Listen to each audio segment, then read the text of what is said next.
नमस्कार, money master के ताजा संस्करण में आपका बहुत बहुत स्वागत है। मैं हूं संदीप ग्रोवर। क्या शेयर बाजार की तरह कमोडिटी मार्केट में भी लंबी अवधि का निवेश किया जा सकता है? क्या कमोडिटी बाजार शेयरों की तुलना में ज्यादा जोखिम भरे होते हैं? किन निवेशकों को कमोडिटी बाजार में घुसना चाहिए, किन को नहीं? ऐसे तमाम सवालों के जवाब देने के लिए आज हमारे साथ हैं देश के जाने माने कमोडिटी एक्सपर्ट अजय केडिया जी। अजय केडिया जी केडिया एडवाइजरी के डायरेक्टर हैं और कमोडिटीज मार्केट में 15 साल से ज्यादा का अनुभव रखते हैं। अजय सर, आपका बहुत बहुत स्वागत है मनी 9 की इस खास श्रृंखला मनी मास्टर में। बहुत बहुत सर, इससे पहले कि हम कमोडिटी मार्केट्स में निवेश की रणनीति बनाएं, कौन कौन से फैक्टर्स हैं जो इस रणनीति को प्रभावित करते हैं, उनको समझें। पहले एक बेसिक सवाल आपसे पूछना चाहता हूं, वो ये है कि क्या शेयर बाजार की तरह कमोडिटी मार्केट में भी लंबी अवधि के लिए निवेश करना पॉसिबल है या सिर्फ छोटी अवधि के लिए ही ट्रेड किया जा सकता है कमोडिटीज मार्केट्स में? देखिए संजय जी, पहला जो आपने सवाल पूछा उसी में जवाब छुपा हुआ है। ज्यादा करके हम देखते हैं तो डायलॉग जो चलते हैं, मतलब मेरे बाप दादा का सोना पड़ा हुआ है। तो सोना अगर बाप दादा के जमाने का पड़ा है, मतलब हम बोल सकते हैं कि 50-60 साल का इन्वेस्ट करके रखा हुआ है या लेके रखा हुआ है, तभी वो इतना लंबा रख सकते हैं। स्टॉक मार्केट में नो डाउट दोनों ही इक्विटी और कमोडिटी दोनों ही एक गोल्ड बेस्ड इन्वेस्टिंग एवेन्यूज है। हाँ, ये जरूर है, पिछले 10-15 सालों के अंदर इसके अंदर काफी सेबी ने वर्क किया है, जब से सेबी प्रीमियम में आई है और इन्वेस्टमेंट के तौर पे कमोडिटी को देखा जाने लग गया है। इससे पहले अगर हम देखते हैं तो कमोडिटी को खाली हम कंजम्पशन पॉइंट ऑफ व्यू से देखते हैं। जैसे सोने और चांदी को अगर हम बाय करते हैं तो उसको कंजम्पशन नेचर से देखते हैं कि ज्वेलरी लेके बैठ गए हम लोग। लेकिन जिस ढंग से इक्विटीज के अंदर हमने देखा कि लोग एक पर्टिकुलर गोल या पर्टिकुलर टारगेट लेके इन्वेस्ट करते हैं, वैसा ही अब पॉसिबल है कि कमोडिटी में भी किया जा सकता है। तो definitely commodity as compare to equity मुझे लगता है कि लॉन्ग टर्म के लिए ज्यादा अच्छी, ज्यादा स्टेबल है। और रिटर्न वाइज भी अगर आप देखोगे लॉन्ग टर्म में 10 साल 25 साल, तो आप देखोगे सोने के रिटर्न इक्विटी के मुकाबले ऑलमोस्ट सेम ही रहा है। बट वॉलिटिलिटी जिस ढंग से इक्विटी में ज्यादा रहती है, उतनी ज्यादा वॉलिटिलिटी कमोडिटी में नहीं आती। तो बिल्कुल आप कमोडिटी के अंदर शॉर्ट टर्म में, मीडियम टर्म में और डे ट्रेड में भी आप ट्रेड कर सकते हैं, जैसे आप इक्विटी में ट्रेड करते हैं। ओके, तो कमोडिटी मार्केट्स में शेयर बाजार की तुलना में ज़्यादा स्टेबिलिटी होती है। जितनी उठापटक हम इक्विटी में देखते हैं उससे कम उठापटक होती है। और सोने के रिटर्न्स अगर हम देखें शेयर बाजार की तुलना में तो हूबहू लगभग वैसे ही रहे हैं, लेकिन जो वॉलेटिलिटी यानी कि जो उठापटक है, जो कि शेयर बाजार का एक बहुत ही कॉमन एक फिनोमिना है, वो आपको कमोडिटीज़ में काफ़ी कम देखने को मिलेगी। हालांकि अजय जी ये भी कह रहे हैं कि आप चाहें तो इंटरडे यानी कि डे टू डे बेसिस पे भी कमोडिटीज़ में आप चाहें तो ट्रेड कर सकते हैं। चलिए, जब ट्रेडिंग की बात चली है सर, तो शेयर बाजार में हम देखते हैं कि एनएससी और बीएसई पर ट्रेड होता है। ऐसे ही हमारे दर्शकों की समझ के लिए आप जरा ये बताइए कि कमोडिटीज़ की ट्रेडिंग किन किन एक्सचेंजों पर होती है? बिल्कुल, जिस ढंग से हम देखते हैं कि इक्विटी के अंदर एनएससी और बीएसई दो बड़े एक्सचेंज है, लेकिन कमोडिटी में आपके पास 4 बड़े एक्सचेंज है। इनिशियली अगर हम देखें तो 2003 में जब हमने देखा कमोडिटी इंडिया में लॉन्च हुई थी, तो एनसीएक्स और एनसीडीएक्स ये दो बड़े एक्सचेंजेस रहा है। और खास करके देखिए, कमोडिटी तो सभी अवेलेबल है, बट फिर भी आज के डेट में अगर हम देखते हैं तो एनसीएक्स में हम ज्यादा करके नॉन एग्री ट्रेड ज्यादा होते हुए देखते हैं, जबकि कॉटन, मेंथा, कार्डमम ये सारे भी ट्रेड्स रहते हैं। वहीं दूसरा है एनसीडीएक्स, जहां पे हम ज्यादा करके ट्रेड देखते हैं एग्रीकल्चर बेस्ड जो भी कमोडिटीज है, इन सब का ट्रेड होते हैं। उसके अलावा एनएससी और बीएसई भी एक्टिवली पार्टिसिपेट करती है कमोडिटी ट्रेडिंग के अंदर। तो ओवरऑल इक्विटी के मुकाबले कमोडिटी में 4 एक्सचेंजेस हैं, एमसीएक्स, एनसीडीएक्स, एनएससी और बीएसई, जिन पे आप ट्रेड कर सकते हैं। ओके, तो हम शेयर बाज़ार में अमूमन समझते हैं कि बीएसई और एनएसई पर ट्रेड होते हैं, लेकिन जहाँ तक कमोडिटी मार्केट्स की बात है तो 4 ऐसे एक्सचेंजेस आपके पास अवेलेबल हैं।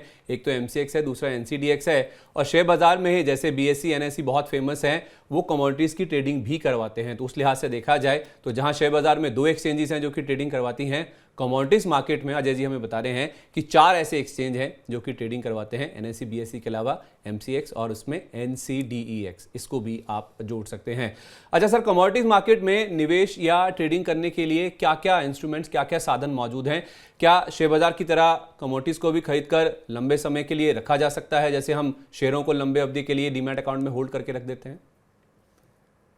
हाँ बिल्कुल, जैसे अगर हम इक्विटी मार्केट के लिए हमारे पास डीमैट रहता है कि अगर हमने कोई भी शेयर कैश में खरीद कर अगर डीमैट में रखना चाहे तो हम लंबी अवधि के लिए रख सकते हैं।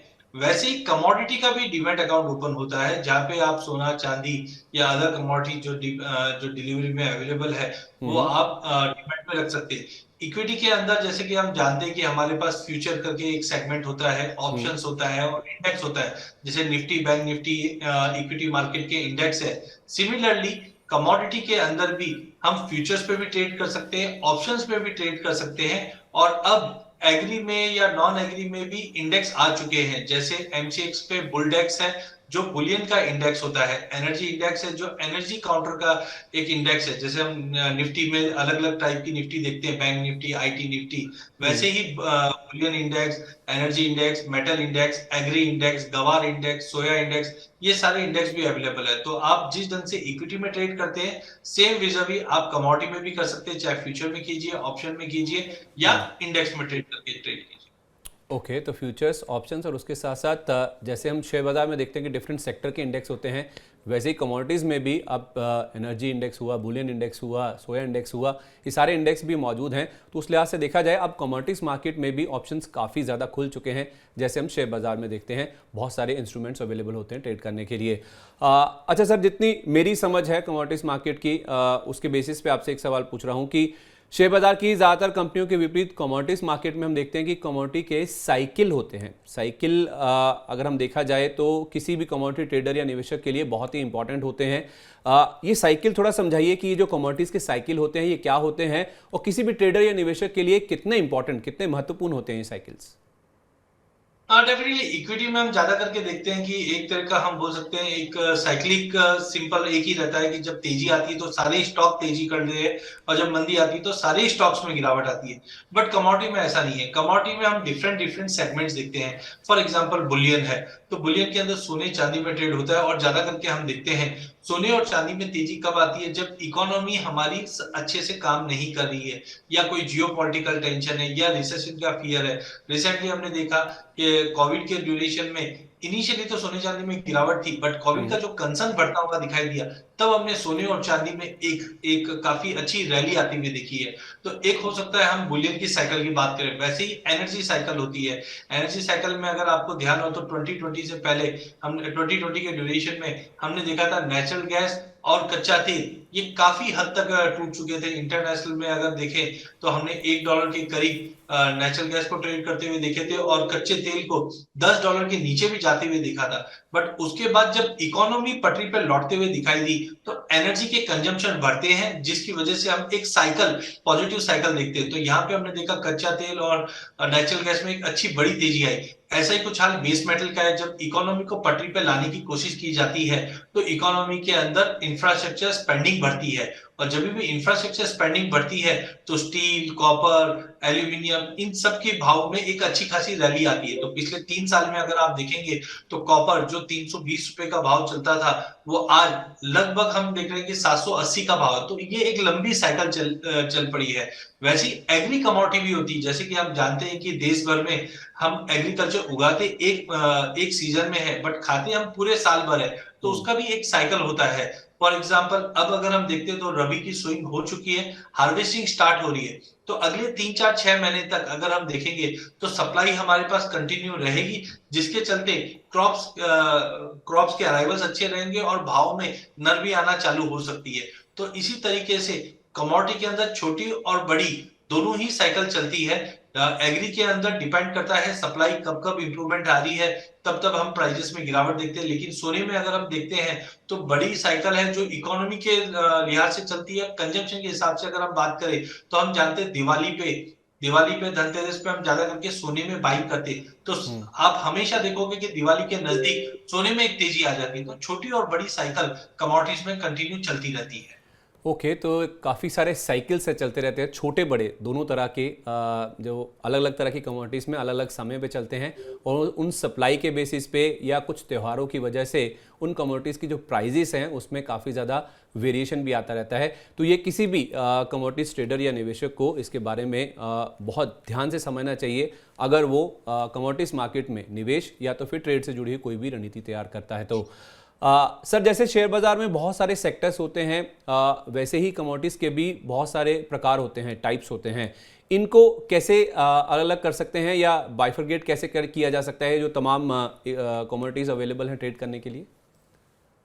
हाँ बिल्कुल, इक्विटी के अंदर हम एक लोकल लाइक का सेक्टर पकड़ते हैं, जैसे काफी अगर हम देखें आईटी की कंपनी है तो हम उसको आईटी के सेक्टर में डिप्लॉय कर देते हैं, मेटल की कंपनी है तो मेटल में डिप्लॉय कर देते हैं। वैसे कमोडिटी के अंदर भी हमारे पास काफी कमोडिटीज है जो ट्रेड हो रही है, उनको भी हम एक ग्रुपिंग कर सकते हैं। फॉर एग्जाम्पल सोना चांदी, इसको हम बुलियन सेक्टर है जिसके अंदर हम डाल सकते हैं, और जब भी इनमें तेजी आती है तो सोने और चांदी में लगभग साथ में तेजी चलती है। वैसे ही बेस मेटल है जहाँ पे कॉपर जिंक निकल लेड एल्यूमिनियम में ट्रेड होता है, जिसको बेस मेटल की कैटेगरी में रखा जाता है। एनर्जी के अंदर हमारे पास कच्चा तेल और नेचुरल गैस है, जिनको एनर्जी कॉम्प्लेक्स में रखते हैं। फाइबर के अंदर कॉटन है या उसके बाय प्रोडक्ट है। एडिबल ऑयल के अंदर सोयाबीन, सोया मिल्क, ये सब प्रोडक्ट ट्रेड होते हैं। अदर देन दैट अगर हम देखें तो अदर्स के अंदर भी आता है, जैसे गवार कॉम्प्लेक्स आता है जिसमें गवार सीड और गवार गम ट्रेड होते हैं। तो जस्ट लाइक इक्विटी के अंदर अलग अलग कैटेगरी बनाकर हम सेक्टर्स देखते हैं, वैसे ही कमोडिटी के अंदर Boolean, base metal, energy, fibre, spices, spices के अंदर जीरा, धनिया, हल्दी ट्रेड होते हैं। तो सिमिलरली इक्विटी के जैसे ही कमोडिटी के अंदर भी डिफरेंट सेक्टर्स या सेगमेंट्स होते हैं।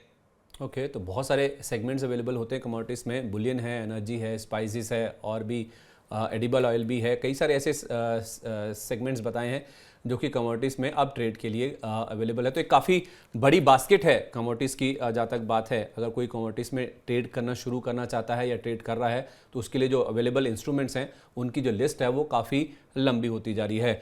अच्छा सर, जब हम कमोडिटीज़ की कीमतों को देखते हैं तो वो घरेलू इवेंट्स के मुकाबले ग्लोबल इवेंट्स से ज़्यादा प्रभावित होते हैं, ज़्यादा इम्पैक्ट होते हैं। तो किस तरह के इवेंट्स का असर कमोडिटीज़ पर ज़्यादा पड़ता है आपके मुताबिक? क्योंकि इक्विटीज़, करेंसी जैसे जो अन्य फाइनेंशियल मार्केट्स में होने वाली एक्टिविटीज़ हैं उनका ज़्यादा इम्पैक्ट होता है, या फिर जो अंडरलाइंग फैक्टर्स होते हैं? ये मैं इसलिए पूछ रहा हूँ क्योंकि डॉलर एक बहुत ही बड़ा प्ले है, जो इम्पैक्ट है जो कि कमोडिटीज़ के ऊपर आता है। डॉलर में कोई भी छोटी मोटी हलचल भी होती है तो उससे पूरे कमोडिटीज़ मार्केट में हम देखते हैं कि उथल पुथल हो जाती है। इसके बारे में थोड़ा समझाइए। हाँ बिल्कुल, देखिए इक्विटी में तो डेफिनेटली मैं समझता हूँ कि एक निवेशक को पीएचडी करनी पड़ती है, क्योंकि बैलेंस शीट, रेशियोज, काफी चीजें देखनी पड़ती है। बट कमोडिटी एक सिंपल डिमांड एंड सप्लाई पे ट्रेड होता है। जैसे कि हम जानते हैं, अगर हम एग्जांपल सोने का लेते हैं तो ऐसा नहीं कि सोना खाली इंडिया में ही बिकता है या इंडिया में ही वर्क होता है, ग्लोबल हम्म। मार्केट में होता है। तो देयर आर मेनी फैक्टर्स जो इम्पैक्ट करता है। सबसे पहले जैसे आपने डॉलर की बात कही, तो इंटरनेशनल में सभी कमोडिटी डॉलर में डिनोमिनेट होती है।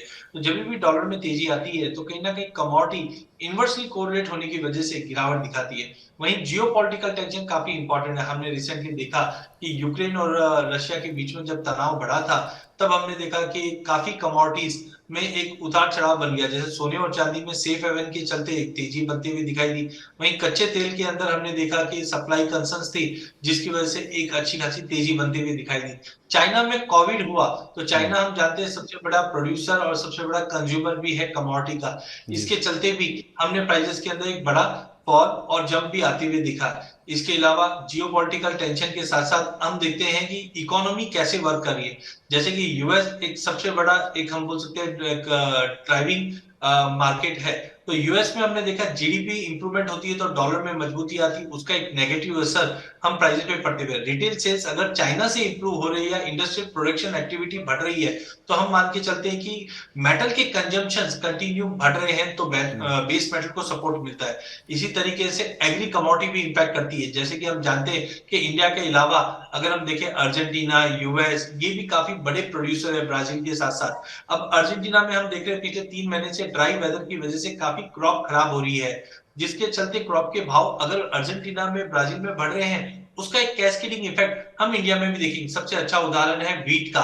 हम्म। यूक्रेन और रशिया के चलते हमने देखा कि व्हीट के प्रोडक्शन तो अच्छे हैं, बट सप्लाई नहीं होने की वजह से इंडिया में भी हमने देखे व्हीट के भाव बढ़ते हुए दिखाई दिए। तो पहला चीज है, सारी कमोडिटी एक दूसरे को कोरिलेट होकर चलती है, और दुनिया के कोई भी कोने में कोई भी ऐसा बड़ा इवेंट होता है या इकोनॉमी पे इम्पैक्ट आता है, उसका इम्पैक्ट डेफिनेटली कमोडिटी के प्राइसेस पे पड़ता हुआ दिखता है। बिल्कुल। ग्लोबल ग्लोबल कमोडिटीज़ हैं ये। जैसे आपने पहले भी कहा कि सप्लाई डिमांड को समझना बहुत इंपॉर्टेंट होता है।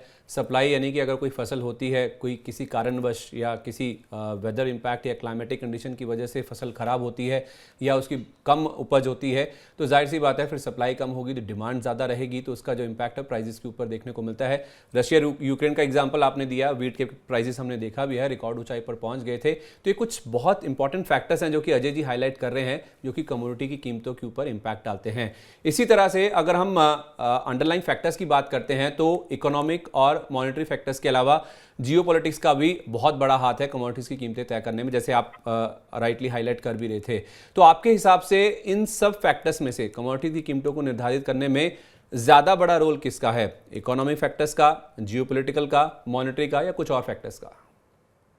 हाँ, डेफिनेटली अगर हम देखें तो इक्विटी में तो हम डेफिनेटली एक माइक्रो लेवल पे भी देखते हैं, मैक्रो लेवल पे भी देखते हैं, बट कमोडिटी में ज्यादा करके अगर हम देखें तो मैक्रो फैक्टर्स काफी इंपॉर्टेंट होता है। जियोपॉलिटिकल टेंशंस या जियोपॉलिटिकल फैक्टर तो डेफिनेटली एक बड़ा रोल प्ले करता है, बट साथ में सप्लाई चेन, अगर आपको ध्यान हो तो पिछले साल हमने स्विस कैनाल के अंदर एवरग्रीन जो शिप था वो अटकने की वजह से हम देख रहे हैं कि ग्लोबल मार्केट में सप्लाई चेन डिस्टर्ब हुआ और कमोडिटी के भाव में तेजी आई।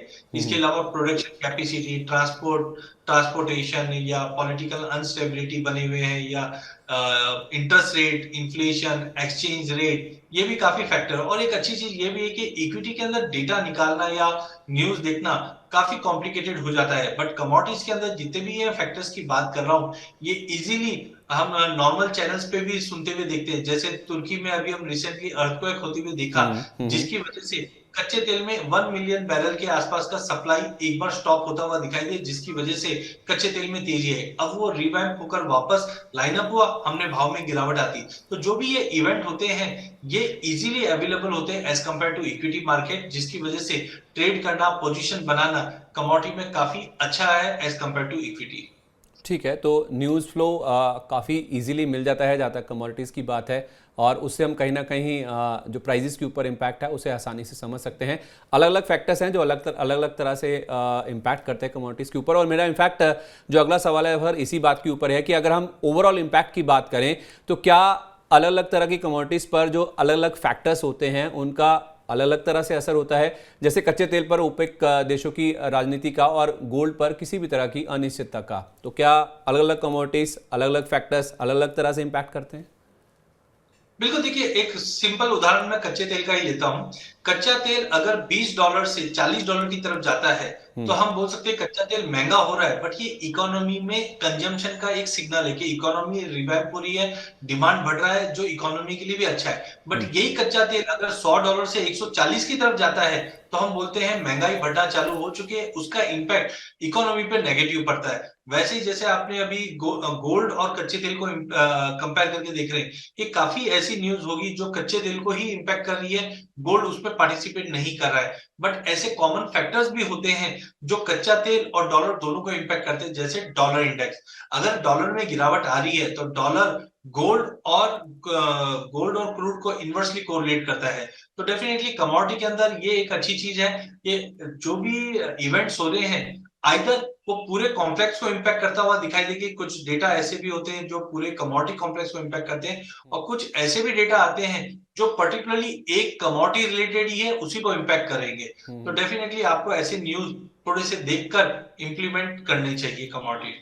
सर, आपने कच्चे तेल का एग्जांपल लिया। मैं इनफैक्ट कच्चे तेल के ऊपर थोड़ा और फोकस करना चाहता हूं कि कच्चे तेल की जो कीमतें हैं वो खाड़ी देश जो है, जो गल्फ कंट्रीज हैं, उनमें होने वाली जो एक्टिविटीज़ हैं उनको ज़्यादा क्लोजली ट्रैक करती हैं। इन देशों के पॉलिटिकल रिलेशंस का काफ़ी अहम रोल है, और फिलहाल तो ओपेक का जो कार्टेल है वही ऑयल मार्केट को डिक्टेट करता है, वो डोमिनेट करता है। हालांकि अब हम देख रहे हैं कि ईवी यानी कि जो इलेक्ट्रिक व्हीकल्स और जो ऑल्टरनेट सोर्स ऑफ एनर्जी है उसके ऊपर भी फोकस काफ़ी तेज़ी से बढ़ रहा है। क्या आपको लगता है कि छोटी अवधि में इन दोनों सेक्टर्स में होने वाले जो बदलाव हैं उसका भी कहीं ना कहीं ऑयल मार्केट के ऊपर असर देखने को मिलेगा, जिससे ओपेक देशों का जो डोमिनेंस है वो कहीं ना कहीं कम होता हुआ दिखेगा और शायद धीरे धीरे खत्म भी हो जाएगा? आपकी क्या राय है सर? अब बिल्कुल, देखिए ऑयल एक काफी एसेंशियल है कोई भी इकोनॉमी की ग्रोथ के लिए। तो डेफिनेटली ऑयल का एक वाइटल रोल प्ले करता है कोई भी इकोनॉमी की ग्रोथ के लिए। बट पिछले 4-5 सालों में जिस ढंग से हमने वॉलेटिलिटी बनती हुई देखी, 2008 में भी हमने देखा कच्चा तेल $150 टच कर गया था, और 2020 के अंदर हम जीरो पे भी आते हुए देखे थे। तो जिस ढंग से वॉलेटिलिटी बढ़ रही है ये कहीं ना कहीं कोई भी इकोनॉमी की ग्रोथ को टेम्पर डाउन कर सकती है, जिसके चलते हमने देखा अल्टरनेट एनर्जी के ऊपर काफी गवर्नमेंट शिफ्ट करी है या ग्रीन एनर्जी पे शिफ्ट करी। हमने बीच में देखा कि पाम ऑयल भी ना ब्लेंडिंग में यूज हो रहे हैं, या ईवीज है या विंड पावर है, सोलर पावर है, इस पे शिफ्ट हो रहा है। बट कहीं ना कहीं ओपेक इस चीज को समझता है, इसके लिए प्राइस को इस ढंग से बैलेंस करके चलता है। क्योंकि क्या होता है, जो भी एनर्जी, ग्रीन एनर्जी की बात कर रहे हैं, ये कहीं ना कहीं एक कॉस्ट के ऊपर आती है। और जब भी कच्चे तेल में गिरावट आती है तो फिर से हम ये कॉस्ट भूल जाते हैं और कच्चे तेल पे शिफ्ट हो जाते हैं। तो ये ओपेक अच्छे से समझता है। इससे पहले भी हमने देखा, जब $125 तक कच्चा तेल चले गया था, इमीडिएटली ओपेक ने अपनी प्रोडक्शन बढ़ाकर भाव को फिर से 75-80 के रेंज में लेके आए। तो डेफिनेटली एक ये जियोपॉलिटिकल कंसर्न्स रहता ही है इस पे। बट डेफिनेटली गवर्नमेंट, बाकी जो सेंट्रल बैंक है और गवर्नमेंट है, उन्होंने ये चीज को समझकर ग्रीन एनर्जी की तरफ, ईवी सोलर की तरफ शिफ्ट करने का नतीजा जरूर दिखाया। But cost is important, because जब हम रिसेशन फियर में है, ऐसे टाइम पे हायर कॉस्ट ग्रीन एनर्जी पे कोई देना नहीं चाहेगा। और कच्चा तेल आज भी एबंडेंटली मिल रहा है। तो आई थिंक ये एक ऐसा क्वेश्चन है कि आगे जाके कैसा सीन होगा। बट ओवरऑल मुझे लगता है कि अल्टरनेट्स के ऊपर गवर्नमेंट काम कर रही है।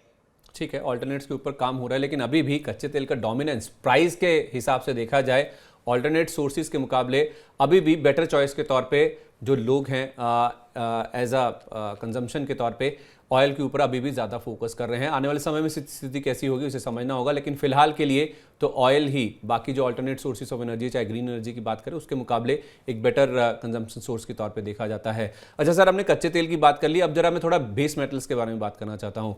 ऐसा लगता है कि बेस मेटल जैसे कॉपर, निकल, जिंक एक्सेट्रा, ये मैक्रो इकोनॉमिक ड्राइवर्स से ज़्यादा प्रभावित होते हैं। जैसे कॉपर को ग्लोबल इकोनॉमी की नब्ज को परिभाषित करने के लिए कहा जाता है, क्योंकि इसका जो इस्तेमाल है वो लगभग सभी सेक्टर्स में किया जाता है। तो क्या आपको लगता है कि अगर ग्लोबल अर्थव्यवस्था में सुधार होगा पर जियोपॉलिटिकल अनिश्चितता बनी रहेगी, तो प्रीशियस मेटल्स जैसे सोना चांदी हुए और एनर्जी की तुलना में जो बेस मेटल्स हैं वो कम वॉलेटाइल बेट्स साबित हो सकते हैं? देखिए, वॉलिटिलिटी डिपेंड करता है कि क्या चीज के ऊपर बन रही है। जैसे कि हमने पिछले साल देखा था, निकल 2 दिन के अंदर ही डबल होता हुआ दिखाई दिया। तो ये जियोपॉलिटिकल फैक्टर की वजह से हुआ। लेकिन डेफिनेटली जब इकोनॉमी इंप्रूव होती है तो कंजम्पशन बेस मेटल का बढ़ जाता है। बट साथ में जियोपॉलिटिकल अनसर्टेनिटी अगर persist रहती है तो डेफिनेटली वॉलिटिलिटी क्रिएट करती है। बट ज्यादा करके फोकस हम देखते हैं कि इकोनॉमिक ग्रोथ पे होता है, तब वॉलिटिलिटी कहीं ना कहीं थोड़ी कम होते हुए दिखाई देती है। तो मुझे लगता है कि पूरे बेस मेटल को जो इम्पैक्ट ज्यादा करके करता है, वो जियोपॉलिटिकल टेंशन थोड़ा बहुत इम्पैक्ट कर सकता है। बट जो इकोनॉमिक ग्रोथ के लिए जो स्टेप लेती है सेंट्रल बैंक, या इनकेस अभी हम चाइना की बात करें, तो पिछले 6 महीने में चाइना ने जिस ढंग से इकोनॉमी को स्टेबलाइज करने के लिए कोशिश कर रहे हैं, रेट्स में कमी कर रहे हैं, कंजम्पशन डिमांड बढ़ा रहे हैं, ये कहीं ना कहीं बेस मेटल को ज्यादा इफेक्ट कर रहा है रादर देन वॉलिटिलिटी। तो मुझे लगता है कि इकोनॉमी इंप्रूवमेंट जो ग्लोबल में हो रही है, ये ज्यादा बड़ा फैक्टर है बेस मेटल के लिए। हाँ, जियोपॉलिटिकल टेंशन थोड़ा बहुत इंपैक्ट दे सकता है, बट ग्रोथ के साथ वॉलिटिलिटी थोड़ी बहुत रहती है। बट ओवरऑल मुझे लगता है कि बेस मेटल स्ट्रॉन्ग रहने चाहिए ग्रोथ को देखते हुए।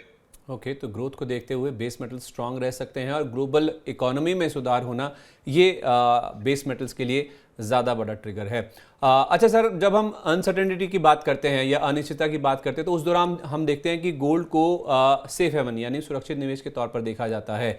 पर पिछले साल फरवरी में जो रशिया यूक्रेन का युद्ध शुरू हुआ था और चाइना और यूएस के बीच में जो तनाव बढ़ा था, उससे ग्लोबल अनिश्चितता तो काफ़ी ज़्यादा बढ़ गई थी, लेकिन उसके बावजूद भी गोल्ड ने परफॉर्म नहीं किया था। क्या आपको लगता है कि सेफ हेवन के तौर पर या सुरक्षित निवेश के तौर पर सोने का वो जो एक चार्म था वो धीरे धीरे लूज होता हुआ दिख रहा है, खासकर अमेरिकी बॉन्ड्स की तुलना में? डेफिनेटली देखिए, पिछले साल बॉन्ड का टाइम था, हम बोल सकते हैं कि बॉन्ड में और डॉलर में अच्छा खासा उछाल आया है।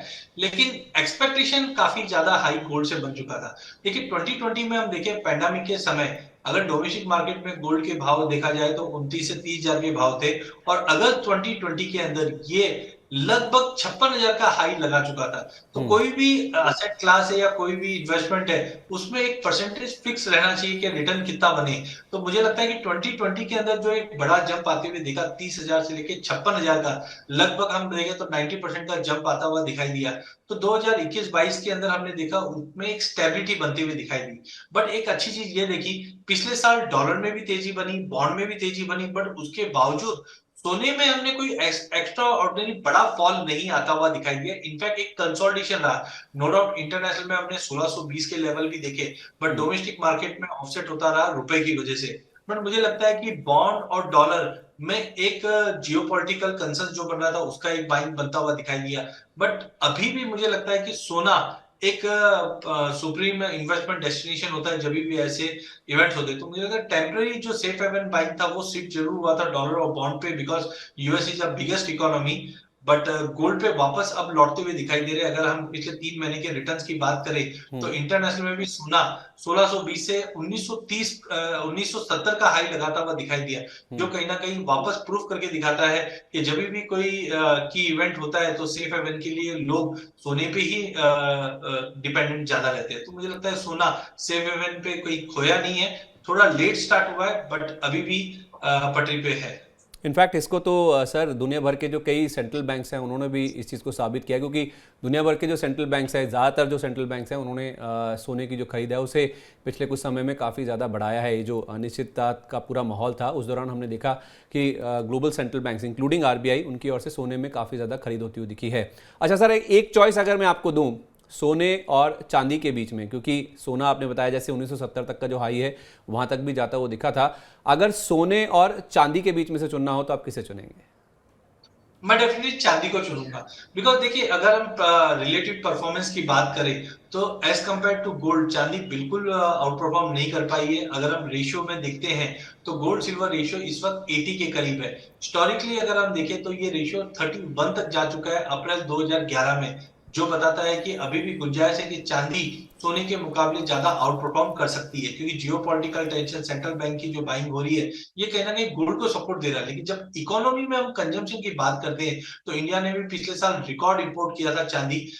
ईवीज के अंदर, सोलर पैनल के अंदर, 5G टेक्नोलॉजी के अंदर कहीं ना कहीं चांदी का यूसेज ज्यादा है। तो मुझे लगता है अगले साल 1.5 साल का अगर व्यू लेके चलते हैं तो मुझे लगता है कि चांदी ज्यादा आउट परफॉर्म कर सकती है सोने के मुकाबले। आउट परफॉर्म कर सकती है सोने के मुकाबले में, तो सोना पसंद है अजय जी को, लेकिन चांदी एज अ बुलियन की अगर हम बात करें तो सोने के मुकाबले चांदी और भी ज़्यादा आउट परफॉर्म कर सकती है। ये कहीं ना कहीं राय निकल के सामने आ रही है। अच्छा सर, हमारी जो बातचीत है वो शुरू हुई थी रशिया यूक्रेन का जो युद्ध है उससे, जो अनसर्टेनिटी बनी थी, जो गोल्ड में रिटर्न्स आए थे उसका जो इम्पैक्ट हमने देखा था, उसके ऊपर हमारी बातचीत शुरू हुई थी। लेकिन ये जो रशिया यूक्रेन का युद्ध हुआ था उसका जो इम्पैक्ट है वो कहीं ना कहीं एग्री कमोडिटीज़ पर भी देखने को मिला था, खासतौर पर वीट और कॉर्न की जो सप्लाई है उसके ऊपर। इसके अलावा सर इंडोनेशिया की तरफ से जो पाम ऑयल है उसके ऊपर बैन लगा था दुनिया भर में हीट वेव्स की वजह से। एग्री कमोडिटीज़ की कीमतों में हमने देखा कि तेज उछाल देखने को मिला था। आपने थोड़ी देर पहले वीट के प्राइजेस की बात भी करी थी। हम यूक्रेन से भी देखते हैं, रशिया से भी देखते हैं कि वीट की काफ़ी ज़्यादा सप्लाईज ग्लोबली आती हैं, तो उसका जो इम्पैक्ट है हमने वीट के प्राइजेस पे भी बनते हुए दिखा है। तो ओवरऑल ये जो पूरा एग्री कमोडिटीज़ का पैक है, इस साल किस तरह की स्थिति है आपको एग्री कमोडिटीज़ को लेकर जो नजर आ रही है? देखिए, निवेश की विडंबना है कि आज तक कभी हमने एग्री कमोडिटी को एज ए निवेश कभी देखा ही नहीं है। हम ज्यादा करके इक्विटी देखते हैं या कमोडिटी में सोने चांदी को ही देखते हैं। बट जिस ढंग से पिछले 2 सालों में एग्री कमोडिटी ने रिटर्न्स दिए हैं या जिस ढंग से रिटर्न्स दिखाए हैं, वो कहीं ना कहीं विवश करता है कि हमें एग्री कमोडिटी पे भी ध्यान देना चाहिए। नो डाउट रशिया यूक्रेन के वॉर के बाद हमने एग्री कमोडिटी के अंदर एक बड़ा उछाल देखा है, क्योंकि लगभग 13 ऐसी कमोडिटीज है जो रशिया यूक्रेन के इस युद्ध से इंपैक्ट होती है। चाहे हम एडिबल ऑयल कॉम्प्लेक्स की बात करें जहां पे सनफ्लावर की काफी किल्लत होती हुई दिखाई दी और भाव में एक जबरदस्त तेजी बनी, चाहे इंडोनेशिया के जो प्रिकॉशनरी स्टेप्स लेते हुए देखे दिए जिसकी वजह से पाम ऑयल में काफी बड़ी तेजी बनी है। बट 2023 का साल भी एग्री कमोडिटी के लिए बेहतरीन रहेगा। यहाँ पे हम ऑलरेडी देख चुके हैं मसालों के अंदर जीरे में काफी बड़ी तेजी बनी है। वीट के अंदर हम पहले बफर स्टॉक काफी बड़ा लेके चलते थे, बट पिछले साल भी हमने देखा यील्ड में ड्रॉप था। इस बार भी हम देख रहे हैं हीट वेव की वजह से या टेम्परेचर जो थोड़ा सा चेंजेस हुए थे, इसकी वजह से वीट के भी जो यील्ड है उसमें ड्रॉप दिखा रहा है, जो कहीं ना कहीं वीट को आने वाले दिनों में और तेजी देता हुआ। कॉटन के प्राइसेस में पिछले साल हमने एक बड़ी तेजी के बाद गिरावट लेते हुए देख पा रहे हैं, बट कहीं ना कहीं व्हाइट गोल्ड मतलब कॉटन में अभी भी निवेश करने जैसा सिचुएशन है, बिकॉज डिमांड जो है वो स्लोली एंड स्टडीली कॉटन में इंप्रूव हो रही है। तो मुझे लगता है कि 2023 के अंदर भी एग्री कमोडिटी के अंदर एक दबदबा बना रहेगा। जैसे गवार के अंदर हम देख रहे हैं कि यूएस कच्चे तेल का प्रोडक्शन अगर बढ़ाने की कोशिश करता है तो कहीं ना कहीं गवार का यूसेज बढ़ता है, और गवार हम अदर कमोडिटी अदर सेगमेंट्स में भी यूज करते हैं, चाहे पेपर इंडस्ट्री है चाहे फूड इंडस्ट्री है। तो कहीं ना कहीं काफी एग्री कमोडिटी जहाँ पे 2023 में बेहतरीन रिटर्न बन सकता है उसमें कुछ है। सोयाबीन में अभी हम देख रहे हैं प्रोडक्शन अच्छा है इसलिए गिरावट आ रही, बट कॉटन, गवार, वीट, ये सारी कमोडिटी जहाँ पे हमें नजर रखनी चाहिए, जहाँ पे बेटर रिटर्न भी बन सकते हैं। तो कॉटन, ग्वार, वीट, ये कुछ ऐसी एग्री कमोडिटीज़ है जहाँ पे 2023 में भी काफ़ी अच्छे रिटर्न्स बनने की गुंजाइश है। ऐसा हमें अजय जी बता रहे हैं। अच्छा सर, जब हम 2023 की बात कर ही रहे हैं, आउटलुक की बातचीत चली है, तो थोड़ा मैं चाइना से भी जोड़ना चाहूँगा, क्योंकि चाइना सभी तरह की कमोडिटीज़ का सबसे बड़ा उपभोक्ता भी है और उसके साथ साथ ये इंपोर्ट भी करते हैं। तो लगभग 3 साल के बाद हम देख रहे हैं कि चाइना की जो इकोनॉमी है वो खुलती हुई नजर आ रही है और रिवाइव भी हो रही है, जैसा आंकड़े बता रहे हैं। साथ ही ग्लोबल इकोनॉमी भी कुछ समय में रिवाइव होने की पूरी उम्मीद है। क्या इससे कमोडिटीज़ की जो कीमतें हैं उसमें कहीं ना कहीं ओवरऑल देखा जाए तो एक इजाफा होने की उम्मीद है? कुल मिलाकर छोटी से मध्यम अवधि में अगर हम देखें तो कमोडिटीज मार्केट को लेकर आपका आउटलुक किस तरह का नजर आ रहा है आपको?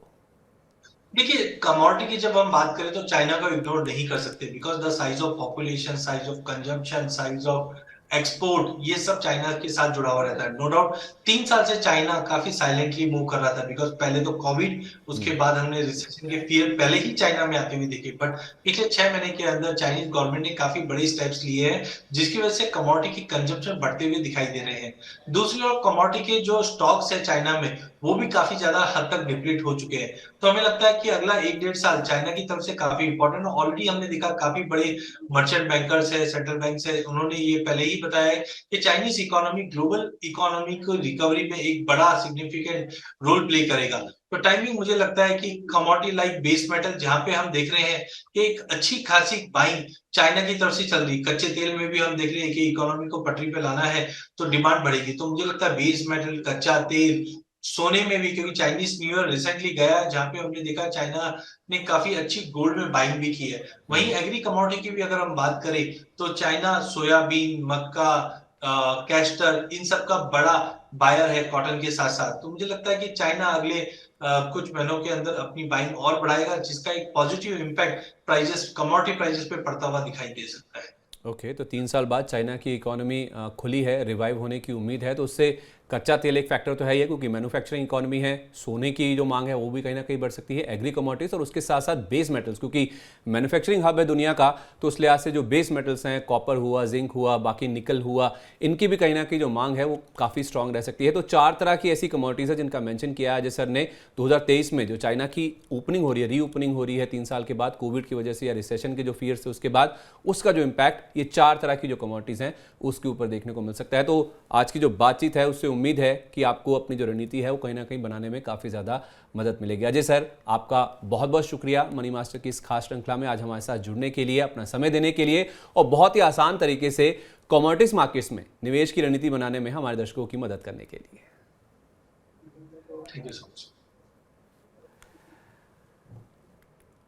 चलिए, तो मनी मास्टर में आज के लिए इतना ही। हमें उम्मीद है कि दर्शकों की समझ को सहज बनाने की मनी मास्टर की जो खास पहल हमने छेड़ी है उसका जो आज का एपिसोड है आपको पसंद आया होगा। हमारा आज का ये शो आपके लिए निवेश की रणनीति बनाने में कितना मददगार साबित हुआ, नीचे कमेंट बॉक्स में अपनी राय, अपनी सलाह हमारे साथ जरूर शेयर करिएगा और ये भी बताइएगा कि आप शेयर बाजार से जुड़ा और कौन सा ऐसा टॉपिक है जो समझना चाहते हैं। तो मिलते हैं आपसे मनी मास्टर के अगले एपिसोड में बाजार के एक और एक्सपर्ट के साथ, शेयर बाजार, कमोडिटीज और करेंसी से जुड़े एक नए टॉपिक के साथ। तब तक आप देखते रहिए मनी 9। और हाँ, मनी 9 के मोबाइल ऐप को अगर आपने अभी तक डाउनलोड नहीं किया है तो तुरंत कर लीजिए। नमस्कार।